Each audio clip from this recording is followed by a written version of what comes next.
Next है powers of the prime minister, यानी प्रधानमंत्री के क्या अधिकार है।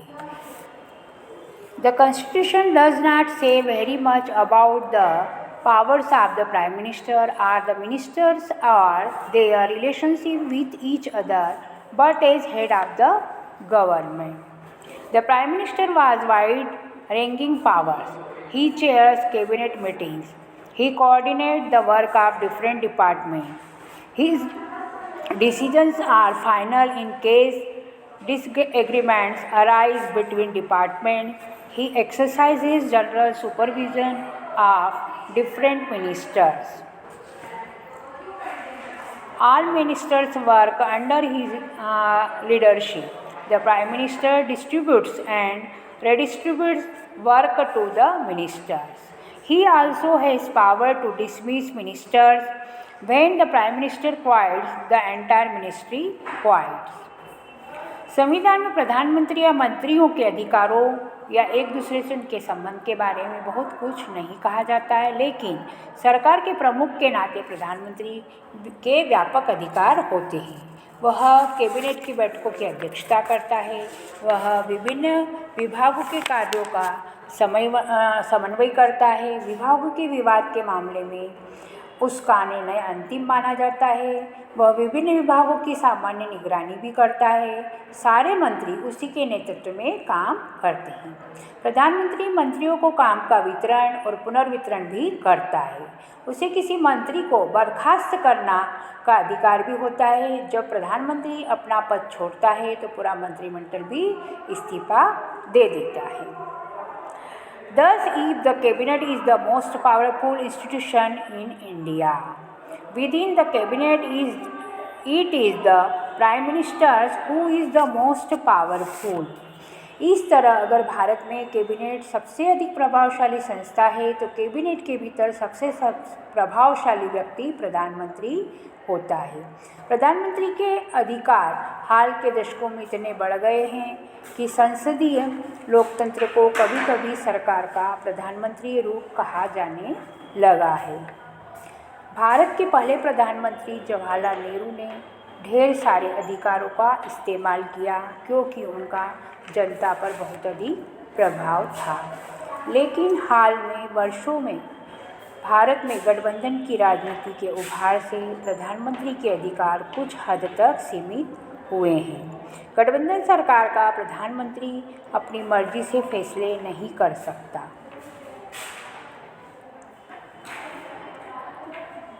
उसे गठबंधन के साझेदारी और दूसरी पार्टियों के विचारों और स्थितियों को भी देखना होता है। आखिर उन्हीं के समर्थन के आधार पर सरकार टिकी रहती है। However, in recent years, the rise of coalition politics has imposed certain constraints on the power of the prime ministers. Next है द प्रेसिडेंट यानी कि राष्ट्रपति। While the prime minister is the head of the government, the president is the head of the state. The president supervises the overall functioning of all the political institutions in the country. राष्ट्रपति एक और जहाँ प्रधानमंत्री सरकार का प्रमुख होता है, वहीं राष्ट्रपति राष्ट्राध्यक्ष भी होता है। राष्ट्रपति देश की सभी राजनीतिक संस्थाओं के काम की निगरानी करता है ताकि वे राज्य के उद्देश्यों को हासिल करने के लिए मिलजुल कर काम करें। The president is not elected directly by the people. The president is not elected directly by the people. The elected members of parliament, MPs, and the elected members of the legislative assemblies, MLAs, elected her. The same is true of the powers of the president. All governmental activities take place in the name of the president. All laws and major policy decisions of the government are issued in her name. All major appointments are made in the name of the president.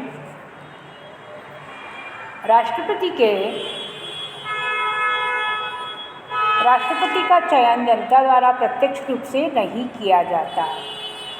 संसद सदस्य राज्य की विधानसभा के सदस्यों से चुनते हैं। राष्ट्रपति पद के प्रत्याशी को चुनाव जीतने के लिए बहुमत हासिल करना होता है, लेकिन राष्ट्रपति उस तरह से प्रत्यक्ष जनादेश का दावा नहीं कर सकता जिस तरह से प्रधानमंत्री। राष्ट्रपति के अधिकारों के मामले में भी यही बात लागू होती है। ऐसा कुछ नहीं जो कि राष्ट्रपति न कर सके। सारी सरकारी गतिविधियां राष्ट्रपति के नाम पर ही होती है। सारे कानून और सरकार के प्रमुख नीतिगत फैसले उसी के नाम से जारी होते हैं। सभी प्रमुख नीतियां राष्ट्रपति के नाम पर ही होती हैं। वह भारत के मुख्य न्यायाधीश, सर्वोच्च न्यायालय और राज्य के उच्च न्यायालयों के न्यायाधीशों, राज्यपालों, चुनाव आयुक्तों और दूसरे देशों में राजदूतों आदि को भी नियुक्त करता है। सभी अंतर्राष्ट्रीय संधियां और समझौते उसी के नाम से भी होते हैं। भारत के रक्षा बलों का सुप्रीम कमांडर राष्ट्रपति ही होता है। राष्ट्रपति इन अधिकारों का इस्तेमाल मंत्रिपरिषद की सलाह पर ही करता है।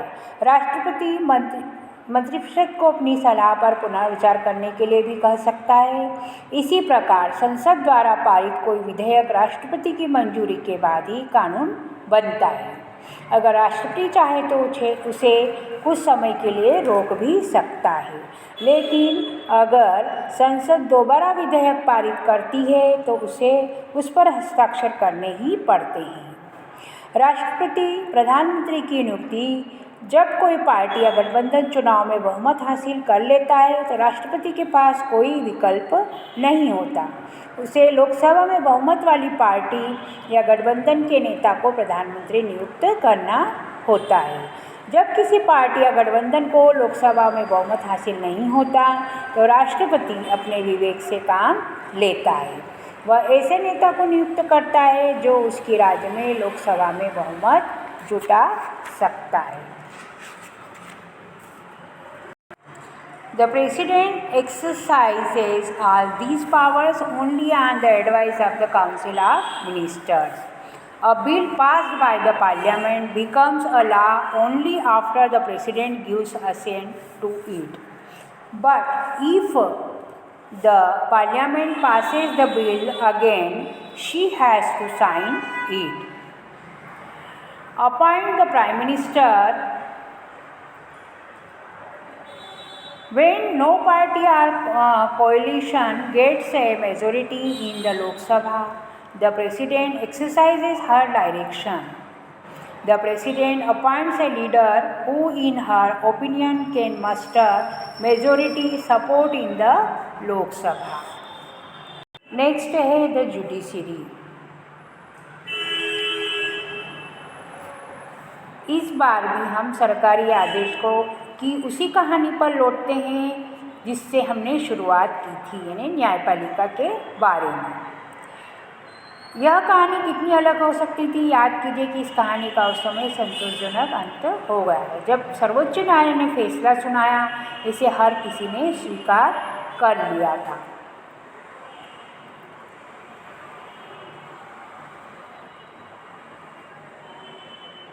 निम्नलिखित परिस्थितियों में क्या होता है, जैसे कि this is why an independent and powerful judiciary is considered essential for democracy. All the courts at different levels in a country put together are called the judiciary. देश में सर्वोच्च न्यायालय जैसा कुछ नहीं होता। The supreme court controls the judicial administration in the country. Its decisions are binding on all other courts of the country. It can take up and dispute.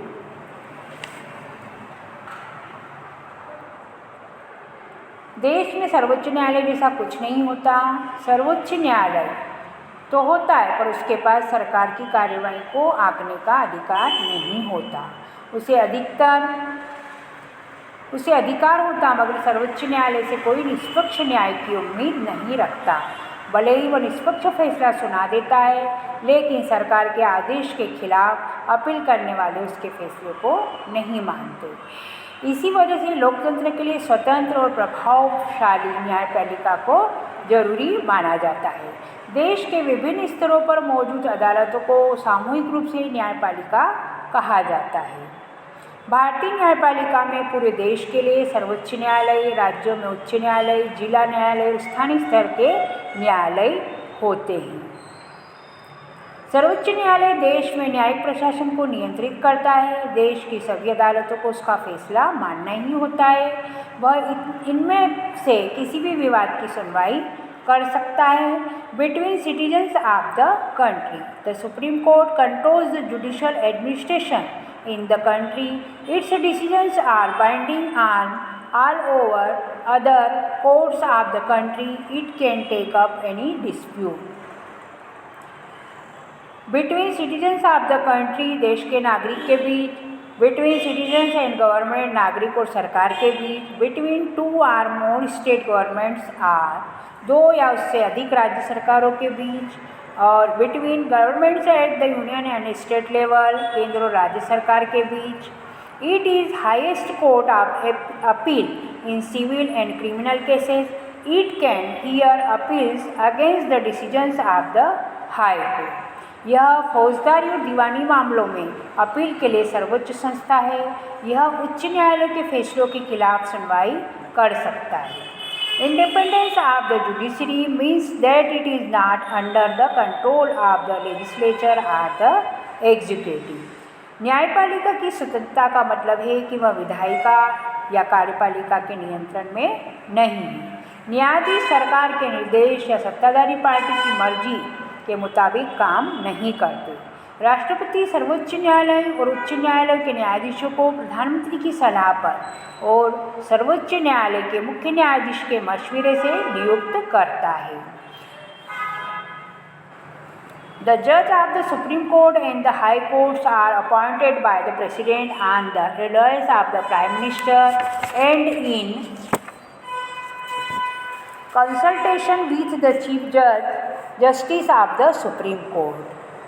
The senior judges of the Supreme Court selected the new judges of the Supreme Court and the High Courts. The senior-most judge of the Supreme Court is usually appointed the Chief Justice.